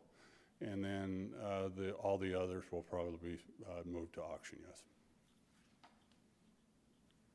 Any other questions? I have a curiosity question, and I'm either missing something here. Why is Public Works, why are other departments' vehicles coming out of your budget and not theirs? No, ma'am. Or Our general fund budget comes out of general fund. So most of the vehicles come out of general fund. The HERF fund, which is our Highway User Renewal Fund, Yeah, buys the vehicles for Public Works. okay. And then all the general fund vehicles are purchased through general fund for all the other departments. Okay. It also goes for the maintenance and the cost of the parts, the tires, the fuel.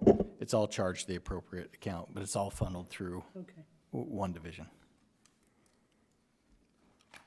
Okay, thank you. Okay. Presentation, discussion, and entering into intergovernment agreement with Pinal County Flood Control District. Email.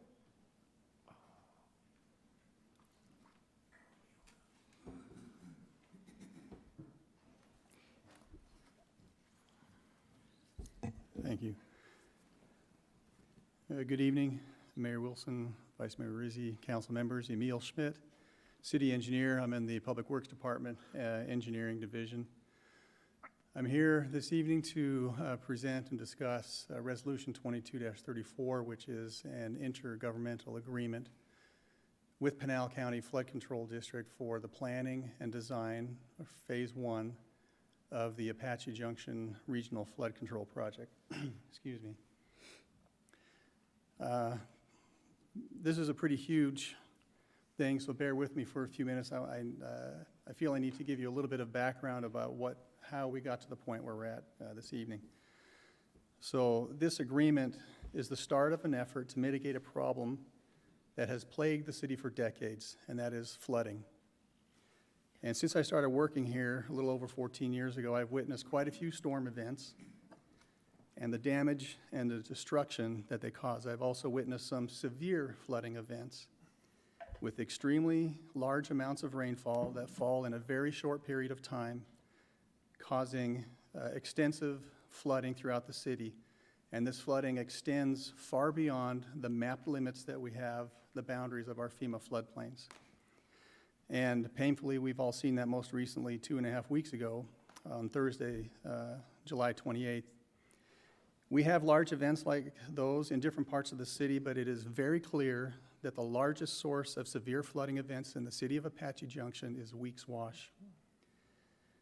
Since I started working for the city, the engineering division has often kicked around the idea of building some type of a large flood structure along the Weeks Wash corridor north of Lotz Dutchman Boulevard, similar to what Maricopa County has built along Siphon Draw, where Siphon Draw leaves Pinal County and goes into Maricopa County. Since Public Works Director Mike Weaver has been working for the city, he has initiated a number of drainage projects in the city, some large and some small. And about a year ago, he and I revisited the idea of this large flood control facility along Weeks Wash.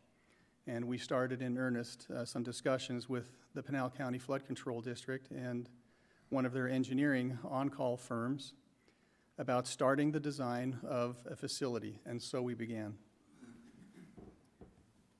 In the fall of 2021, so last year, early in the design process, we were made aware of Hazard Mitigation Grant Program funding, that's HMGP, and it's administered through the Arizona Department of Emergency and Military Affairs.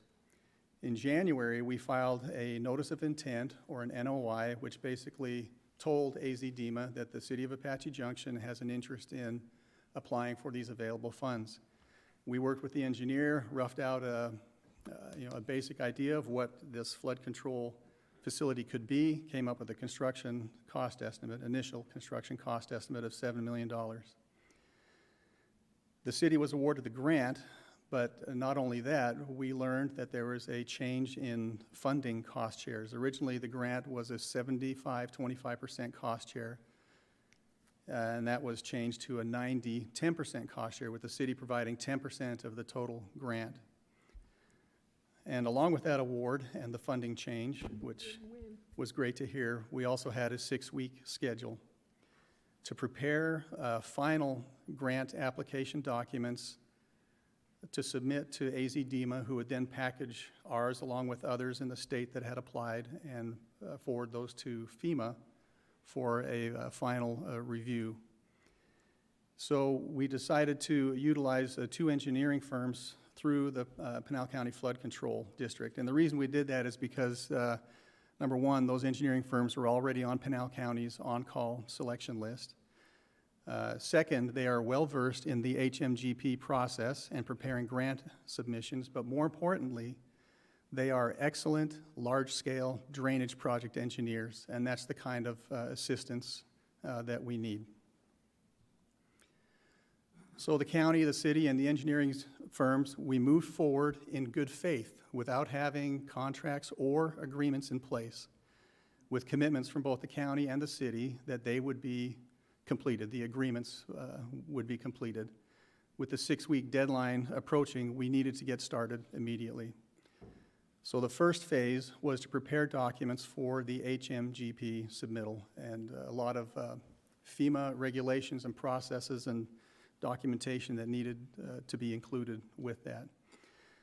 Over that 6-week period, the engineers brainstormed about 18 alternatives.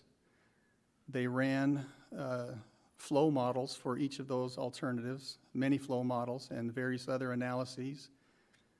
We had 2 public meetings during that time frame, and then there was a review and selection process. So starting from 18 alternatives, we went down to 9, down to a final 3, and then ultimately our preferred final alternative, which essentially is a very large detention facility, a dam, if you will, a flood structure similar to others that you see here in the area.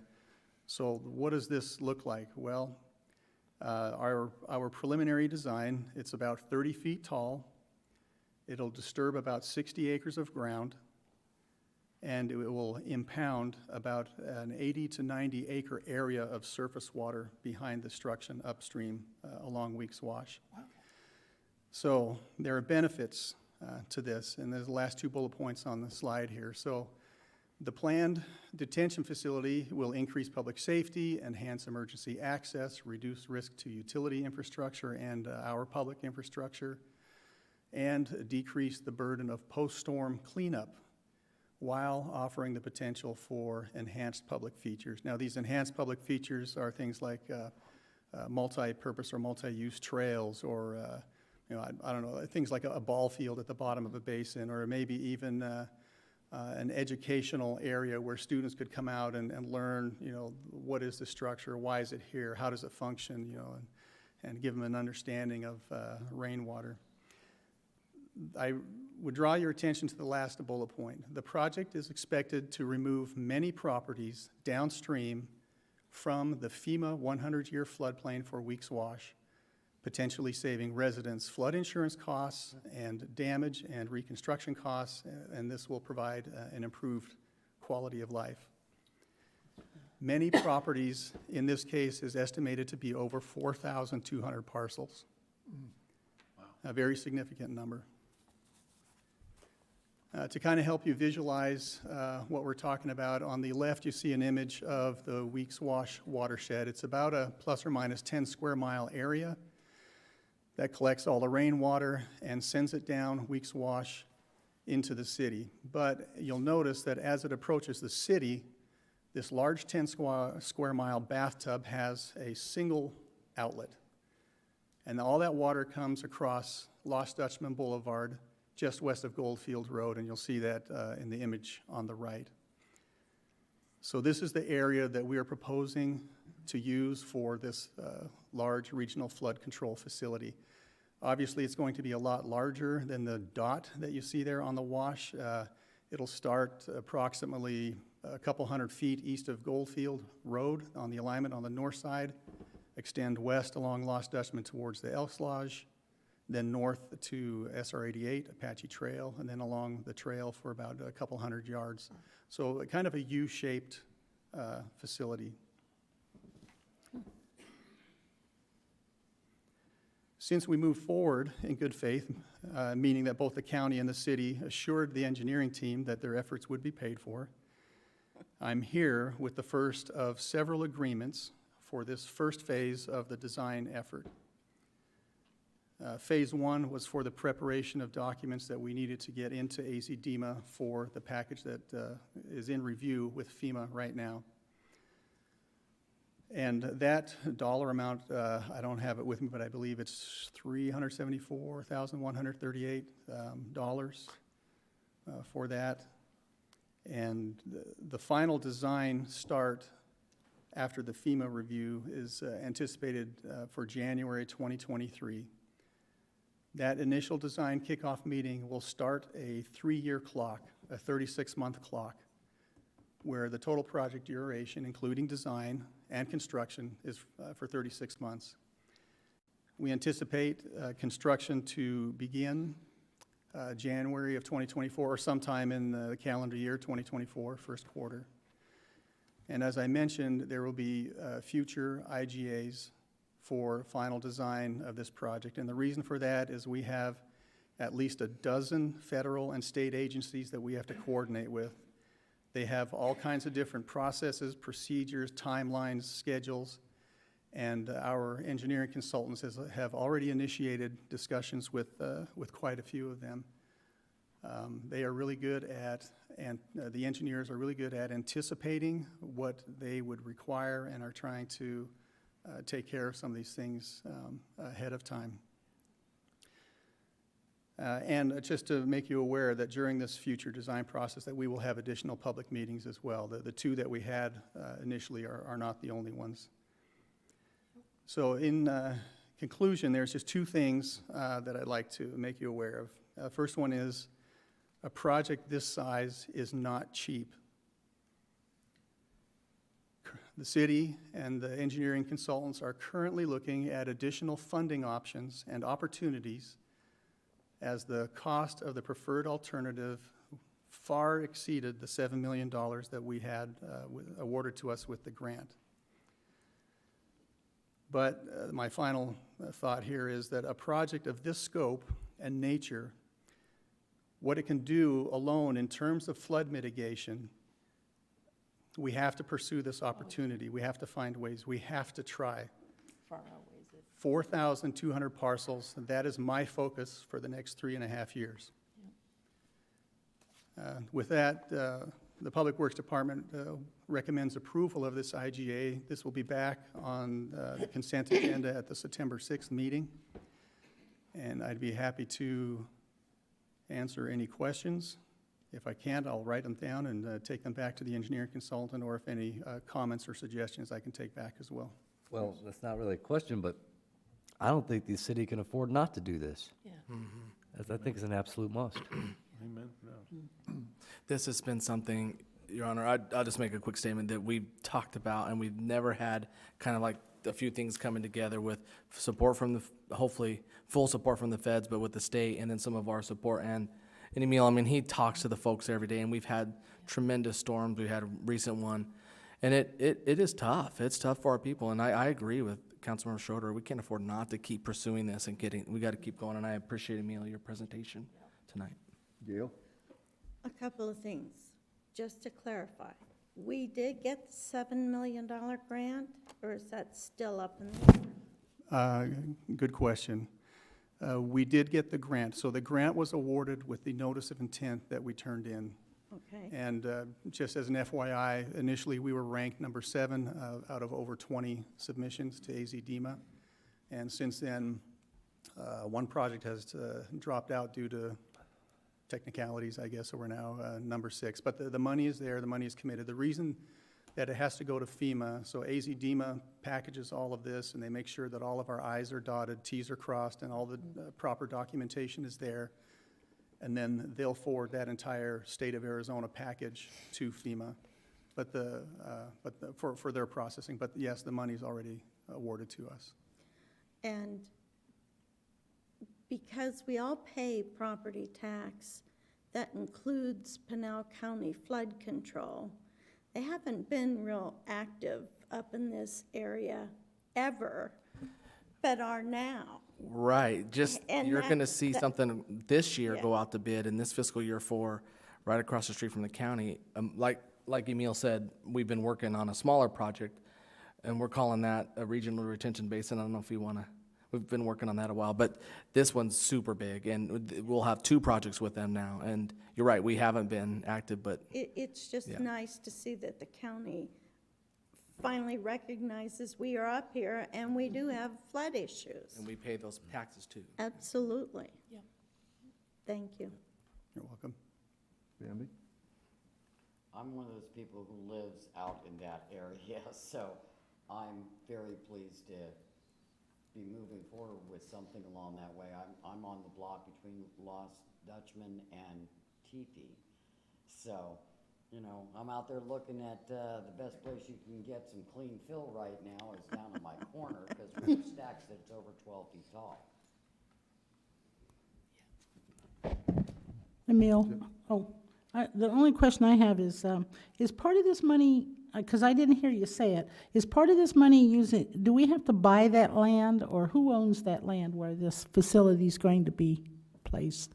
Great question. The majority of the land that we are looking at is owned by the Arizona State Land Department. Okay, Portions of it is Bureau of Land Management. And a month or 2 back, we've already been in contact with both of them to let them know of our interest in using that and in starting the process on what it would take to acquire that. okay, so we do have to buy it? Correct. The land, and is this money, this 7 million and however much more, will that be partially used to buy the land, or do we have to buy the land in addition to all the work to build this facility? The land will be purchased separately through ARPA funds. Some of our American Recovery Act American money. Recovery. Any idea how much, what'd you say, 4,000 We don't know yet. whatever? This will take a long time to work through the federal process and the state land part. Okay. Yeah. Is it gonna take as long as the rodeo park? No. No, we've already had several meetings with state land, and they've made it clear to us, what their process is and what needs to happen, so. Well, I was just curious, because if it was land like that, which I was assuming it was, I mean, that could hold this up for years? Or is this because of its necessity that won't take that long of a process to buy the land? It won't take a large amount of time, whether it was, planned for or not through the state land department. Okay. Peter? Yeah, thank you, Your Honor. Emil, the HMGP, are we competing with other cities? Is this just in Arizona? Are we competing with other cities in Arizona, or is this something that is nationwide? It is it's a nationwide thing, and Arizona has been allotted an amount that was opened up for interested municipalities and agencies throughout the state to apply for. So as soon as we found out about it, October, November of last year, we decided it would probably, this was a worthy project to pursue, and AZDEMA is very much in support of it. Cool. Good, thank you. I have 3 things. So the first one is, you talked about a flow study. How do they practice or do a study or play with how the water's going to flow? How does that happen? Well, you collect a bunch of data, you input it into a model, and you run the model. So it's And, just digital? It's on the Yeah, computer? so basically what, they do topographic survey of the ground, the soil classifications. There's a variety of soils throughout here that react differently to rainwater. And they plug all of that information in. And at the public meetings, they actually had some models, little video clips of what some of these alternatives would look like if a storm began. And as it progressed through the storm, you could see the water increasing and flowing down through the city. And with the alternate, the preferred alternate, that was choked down to a trickle. It was just mind-blowing to see that model run. Neat. And then the next one is, you mentioned that it would impact, I forgot the exact number, how many hundreds of people that wouldn't have to be in the FEMA flood area and buy the flood insurance. What happens, does that put liability on the city if this fails and they end up getting flooded out again? A great question, and correct, it does. With the size of a structure that we are talking about, it puts it into a category of a jurisdictional dam. So the Arizona Department of Water Resources has requirements for a structure like that in terms of design and construction, maintenance responsibility and obligations. And from a time standpoint, if you have a structure that large, ADWR has a requirement that whatever water is impounded behind it has to be drained within 10 days. So we will have an outlet at the bottom of that. It isn't a complete shut-off dam. It's a detention facility that will allow flow to continue to flow, but it'll be greatly throttled back. Not that I would consider not doing it, but I just wanted to bring that out, that it, it puts it on the city. And then when this is done, I want to be on an email list so I can come back and see this when it gets dedicated. It's going to be a while, but I definitely want to come back and see that. That'll be neat. This is awesome. Good job. Thank you. Good job. And I'm going to make one, huge comment. And of course, we've had, I'm going to say, some wonderful, I say that very sarcastically when I say wonderful, flows as to showing what happens when we don't do something in this matter, and how we have put not only the people that live in that area into jeopardy, but also our police department as well, and our fire departments as well, in the aspect of actually going out and performing rescues, sitting alongside the road to try to deter people from deciding to, my four-wheel drive vehicle can go through this, and come to find out, no, it doesn't. It does a good job of floating downstream. It's something that I know that we definitely need to keep moving forward with, and I'm in full support of it. One of the things I think with this latest storm that we have, we need to not only collect the information as to what the costs were and time-wise, the impact of removing all the wonderful settlement that's been on the roads, and you're still working on some of it today from this last storm we have, but to show to the community what the impact is in their tax dollars to clean up after some of these things occur.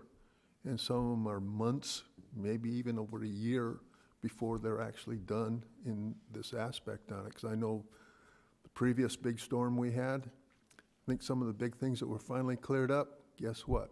They're back again now. So, thank you. And our efforts are pretty small compared to the efforts that our residents have to do in terms of cleaning up their properties and their damaged homes, and that's a pretty significant benefit as well. Okay, seeing none other, and it's over an hour later, so I'm going to say thank you and adjourn the meeting.